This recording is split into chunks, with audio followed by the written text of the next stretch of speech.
I was inundated with phone calls from loved ones who their loved one that's laid to rest here in Chicopee wasn't flagged, and they had military service, and they wanted to know why. So then I wanted to know why. Why were we missing people? How does this happen? What's our process? What's our checks and balances? They showed me the cemetery database that we maintain, and they showed me the list of volunteers, and they told me how they go about it and how they get their information. And it seemed a little bit outdated and archaic in that, you know, we check the obituaries and the clerk's office would send a monthly report over. And that was it.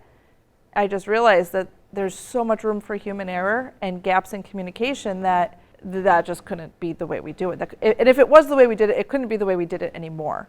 And we kind of figured out that there needed to be a two-way communication with the churches and the property owners of these cemeteries, because there's so many instances that there is not a local obituary that is fully detailed with the information that we need. And so far we've mapped about half of the cemeteries. And some of that is we didn't have the records to build the mapping that she's giving us now. So what happened is we had early 1800s, these hand-drawn, tissue paper thin, pencil ruler maps of these cemetery locations. I brought those paper maps to Shelley, and the GIS coordinator, and she scanned them.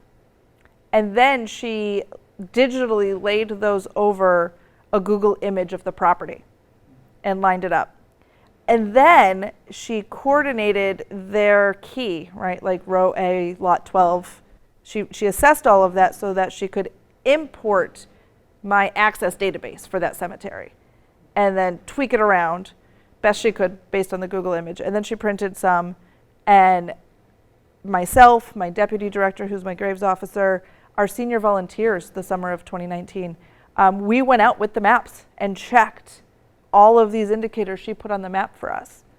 And is that person there? Where is it? And we shifted the star over by hand, and we went back and said, okay, now tweak it. These are our results. And there's also the fact that some of these cemeteries, the city only owns 3. The rest are private. So we have to work with those entities and those property owners and the cemetery commissions and build that relationship. They had no idea that there's a law in Mass General Law Chapter 115 that says I have to oversee the care of veterans' graves. And there's over 7,500 veteran graves in the city. Finally, in February, for the first time in the history that anyone can tell me, I sent out an invitation. I said, I will have coffee and donuts to the property owners and the caretakers of these 11 cemeteries, and said, come have a chat with me. I'd love to share with you what I'm doing and why and how. And most of them were just so blown away. They had no idea that I was supposed to be overseeing this in any capacity or just being aware of it. They had no idea about the mapping. That relationship has been growing, and so that sharing of information has started. So we're still only halfway done with like first round of mapping for almost 8,000 buried in 11 different locations. Technology is the way, it seems. So we talked about what is the probability.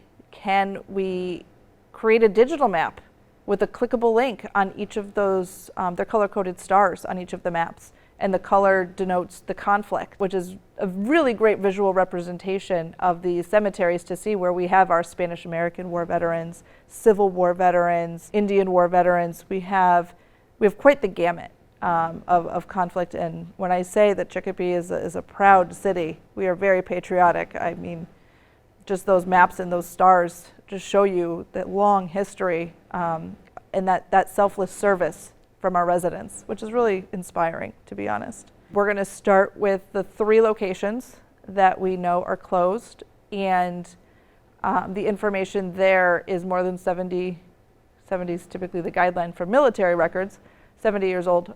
We will link the discharge data that we have and images of those certificates of discharge or discharge notices, whatever we have access to in the state database. And so you can click on a link, and it's going to tell you that star is going to link to a pop-up window that shows their DD-214 or their discharge record. If we have additional records, or if the families want to come in and provide us with things, photos or civilian career paths or birth certificate, you know, I think the possibilities are really kind of endless. Well, I think number one, it's respecting our ancestors. And it's in state law that we honor them once a year, and because we didn't have a better system in place, we could not guarantee that we were getting even close to 100% representation. And so I think that peace of mind for the residents, or whether they're in Chicopee or anywhere across the country, I think this will give us a 99% efficient and effective rate of being accurate when we go out and flag for Memorial Day. And I think that's important to families and lineage, that service doesn't go forgotten. Another project that I'm working with the GIS coordinator on along the same lines is we have over 40 monuments and dedicated spaces in the city to our fallen.